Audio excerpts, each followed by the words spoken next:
It became apparent that Charles's employee, Junior, had been openly undermining his leadership, going so far as to dismiss Charles as a competent boss altogether. Charles overheard these disparaging remarks, which led to a tense confrontation between the two. In hindsight, Charles should have realized the importance of fostering a stronger relationship with his team. On the other hand, I received an offer to relocate to our company's overseas headquarters. Initially, I declined, weighed down by the ongoing issues and wanting to be supportive of Charles during his turbulent time. However, after much thought, I accepted the position and am now preparing for the move. My father, understandably concerned, has been adjusting to the idea, and we've started practicing video calls to stay connected once I leave. This new role has been a lifelong dream of mine, and I'm eager to pour my energy into this exciting opportunity. As for Charles, he rarely contributed to household chores, yet this never seemed to bother Angela. When they went out, Charles typically took the lead, allowing Angela to relax and enjoy herself without stress. Their relationship seemed balanced, or at least it appeared that way. Everything shifted when Angela's mother suddenly passed away. Angela was at work when her father called to inform her that her mother's condition had taken a sharp turn for the worse, and she had collapsed. Rushing to the hospital, Angela barely had time to say her goodbyes. She decided to stay with her father to help manage the funeral arrangements. When she informed Charles, he claimed he couldn't leave work on such short notice. As a result, he missed the wake and only arrived in time for the funeral. Unprepared for the occasion, Charles hadn't even dressed appropriately, and I found myself in a frantic scramble to find something suitable for him to wear. Despite my efforts, he made no effort to hide his irritation, blaming me for not having prepared his clothes in advance. The heavy emotions surrounding the funeral, along with the responsibilities that came with it, made Charles's complaints even harder to bear. I eventually decided to ignore them, hoping to avoid a confrontation, but this only seemed to worsen his mood. Since that day, our marriage has become increasingly strained, with arguments becoming more frequent. Disagreements aren't uncommon after 4 years of marriage, but Charles's behavior has grown more combative. He constantly insists on making decisions and dictating what I should do, and it's been draining. I've tried to push back a few times, but his unfamiliarity with the simplest things in our home has turned minor tasks into drawn-out frustrations, accompanied by his never-ending grumbling. As time went on, I realized it was often easier to handle things on my own. Even though Charles continues to make demands, I haven't always followed his instructions, opting instead to take care of tasks independently to keep my life running smoothly. Recently, I brought up the upcoming gathering to mark the first anniversary of my mother's passing. When I reminded Charles, his response was indifferent at best. He complained about an important meeting scheduled on the same day, questioning how he could possibly attend the memorial. His excuse was that he couldn't delegate his work, especially since his recent promotion, which he never missed a chance to flaunt to his junior staff. I was barely able to contain my frustration as I tried to convey how important the memorial was to me. It was painfully clear that he prioritized his new title and responsibilities, often leaving me to manage everything on my own. No matter how much I urged him to focus on our family's needs, his work always seemed to come first.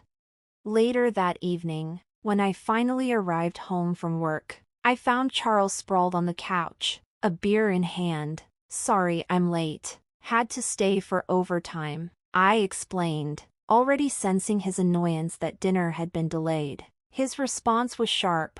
"I've been waiting here for an hour." While it had only been an hour, and knowing that cooking wasn't his strong suit, it baffled me that he hadn't thought to get something to eat in the meantime. I had told him when I'd be home. After all, trying to keep my irritation in check, I handed him a takeout box and said, "I thought cooking would take too long tonight, so I grabbed this on the way home." Charles's reaction was swift and cutting, slamming his beer glass onto the table. "Takeout again? You're really slacking off lately, aren't you?" His words stung, especially considering it had been nearly 3 weeks since we last ordered takeout. Yes, I had been busy and couldn't cook every night, but I always ensured we had balanced meals and didn't rely on processed food. His uncalled-for critique left me debating whether I should even respond.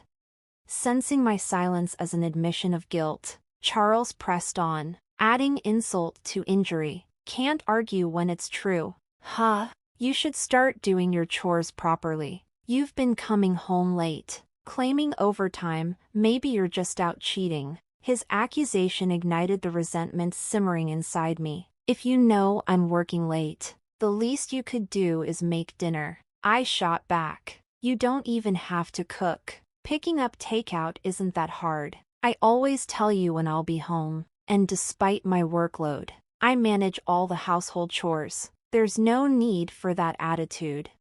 His response was a sharp glare, followed by a low blow. You're 4 years older. Remember? I could have married a younger woman, but I chose you. He spoke as though I should be grateful, like his choice of me was a favor I didn't deserve. You should be thankful and listen to me. No one else would want you.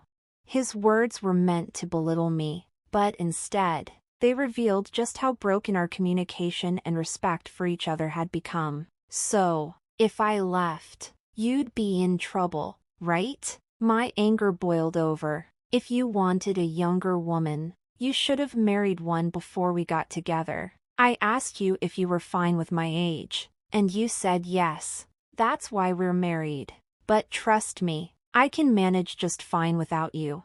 Charles responded with a mocking laugh. Fine, then let's get a divorce, he said, grabbing his beer and the takeout before storming off to his room. We had fought plenty of times before, but this argument felt different, like we had crossed a line. I was tired of his constant disrespect. I sat down with my takeout, trying to calm myself, hoping maybe he was just hungry and irritable, but as I ate, the weight of our conversation hung heavily on me, especially with my mom's death anniversary just around the corner.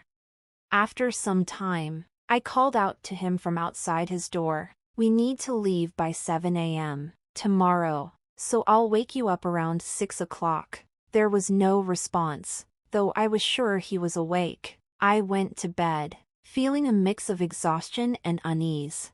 The next morning, I woke up early to find that Charles was already gone. The bags I had packed for us were still in the room. He hadn't left for the gathering without me. So, where had he gone? I tried calling his phone, but there was no answer. He ignored my texts too. Left with no choice, I left him a voicemail and started getting ready on my own. As I waited for the train at the station, Charles finally picked up.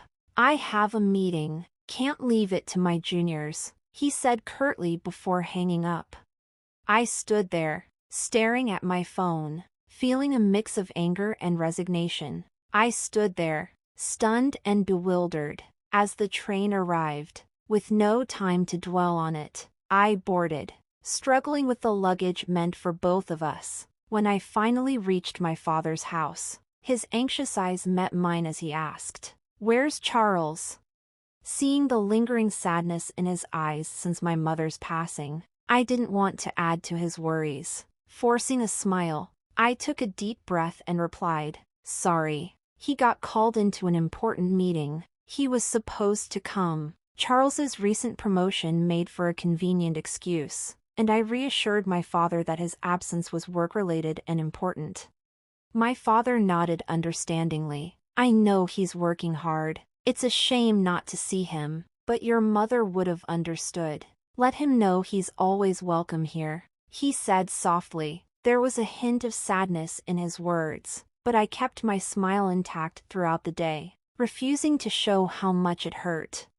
The day passed without a word from Charles, and as night settled in, I chose not to reach out either. I decided to stay the night at my father's house and return home the next day. As planned, though it felt almost childish, the thought of making Charles his favorite meal, hamburgers, crossed my mind for when I got home. The following day, I left my father's house and returned home around noon. Before heading out to the grocery store, I wanted to drop off my bags. As I walked into the living room, I immediately noticed Charles's dirty laundry scattered across the floor, a sight I was all too familiar with. With a sigh, I thought, he still hasn't learned how to use the washing machine. I tossed his clothes in with mine, and after a brief moment, headed back to the living room. That's when something caught my eye. Sitting on the table, as if left deliberately in plain view, were divorce papers, already signed by Charles. My heart sank. Was this really how he wanted to communicate that he was serious about ending our marriage? Staring at the papers in disbelief, a storm of emotions surged through me. Grabbing my phone, I hesitated for a second before calling him, unsure if he'd even pick up during his lunch break. To my surprise, he answered almost immediately. "What's the meaning of these divorce papers?" I demanded, my voice a blend of confusion and anger. Charles responded with a cold, mocking laugh. "What's there to question? It's exactly what it looks like. I don't want an older wife who won't do her chores. That's why I want a divorce. If we split, I can find a younger wife. A wife's like a status symbol, right? I can't exactly boast about you."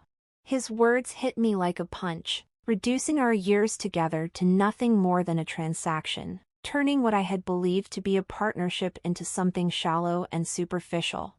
Charles continued, his tone indifferent. "It's tough when my team asks about you. It's awkward avoiding the topic." I was speechless. His blunt criticism was stunning, and I found myself unable to respond. "If you don't want a divorce, then start doing your chores properly," he continued, as if this was a reasonable request. "I'll be home as usual tonight, so don't forget to grab some beer. If you disagree, take the divorce papers to court. It's up to you." With that, he hung up, leaving me reeling, my mind spinning with shock and disbelief. Charles probably assumed I'd give in to his demands, thinking that I did the housework because I was afraid of losing him or worried about appearing incompetent. Perhaps he saw himself as the dominant figure in our marriage. Some might think being married to a younger man sounds exciting, but in reality, it was far from glamorous. I had often played up his youth, but if I was honest, Charles was painfully average in looks, personality, and income. There was nothing exceptional about him. Describing him as younger had merely been convenient. When we first got married, the 4-year age gap had seemed more noticeable, but now, in our 30s, it felt trivial. It was exhausting to constantly be labeled the older wife when we were essentially the same age. Fed up with his arrogance and the hollow foundation of our marriage, I grabbed my bag and headed straight to the family court. Submitting those divorce papers felt like lifting a weight off my chest.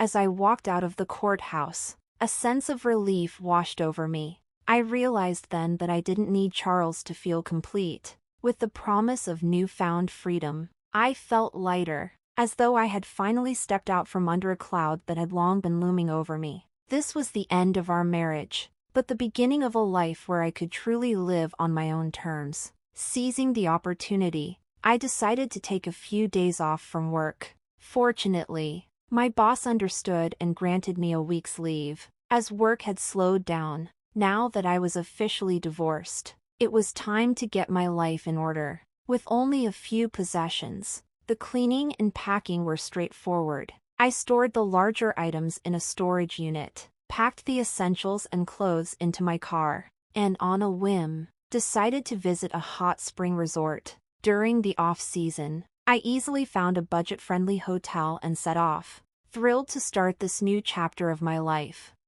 I was savoring the peaceful atmosphere of the hot springs and enjoying the relaxation of my hotel room when my phone rang abruptly. "Angela, didn't I ask you to get beer? Where are you?" It was Charles, sounding puzzled and slightly irritated. It was around the time he usually returned home from work. I couldn't help but chuckle as I answered, "I'm at a hot spring resort." "A hot spring resort? Why? What's going on?" Charles's voice carried a mix of confusion and agitation.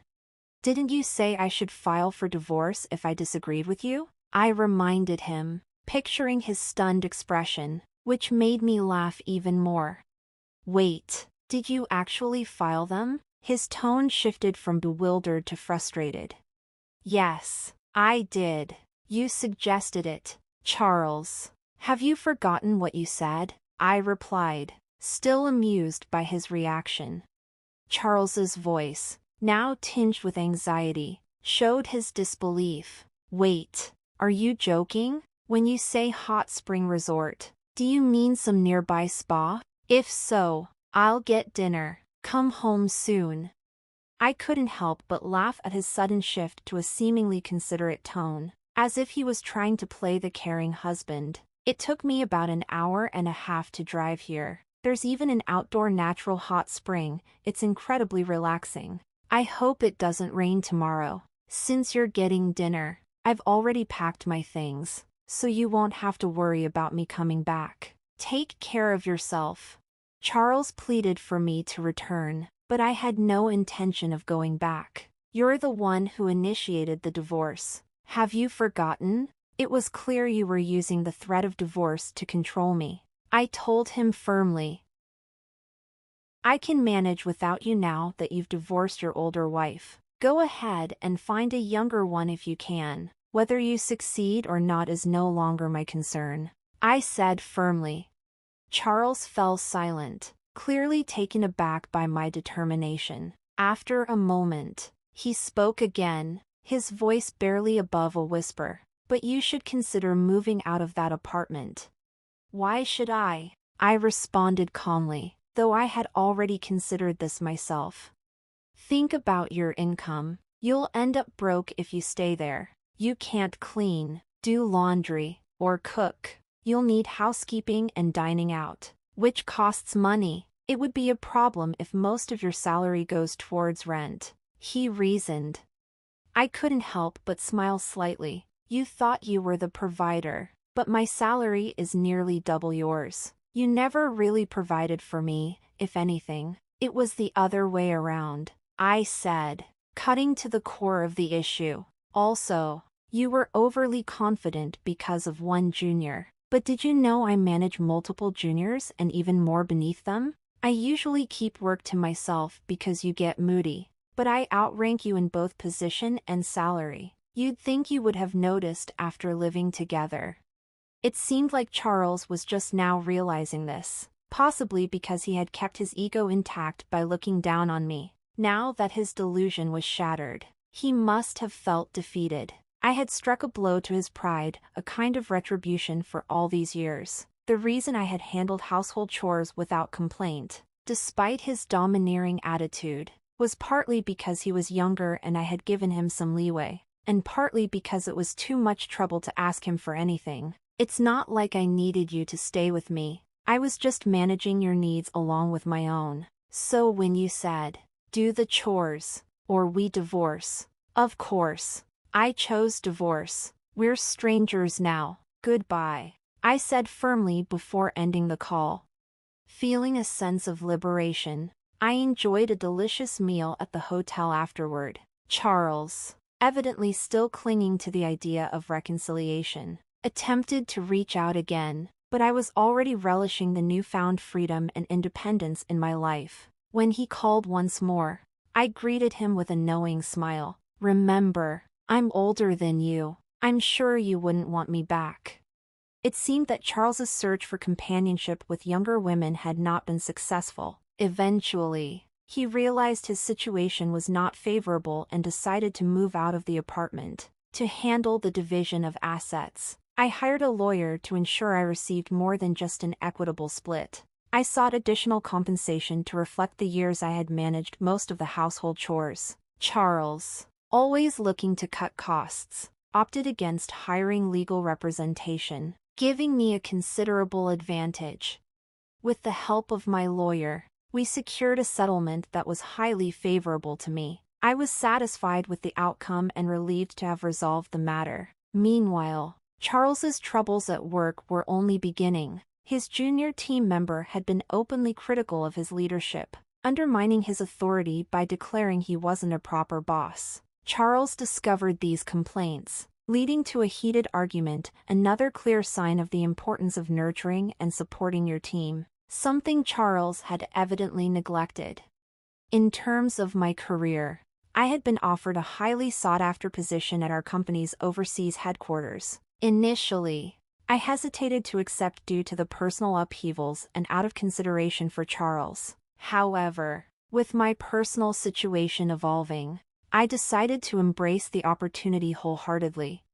I am now actively preparing for this exciting transition. Though it has caused some concern for my father, we've adapted by practicing video calls to stay connected once I'm abroad. I feel content and excited about the future, ready to fully commit to this new chapter of my life. It's time to pursue the career I've always dreamed of, confident that I've made the right decisions for my future.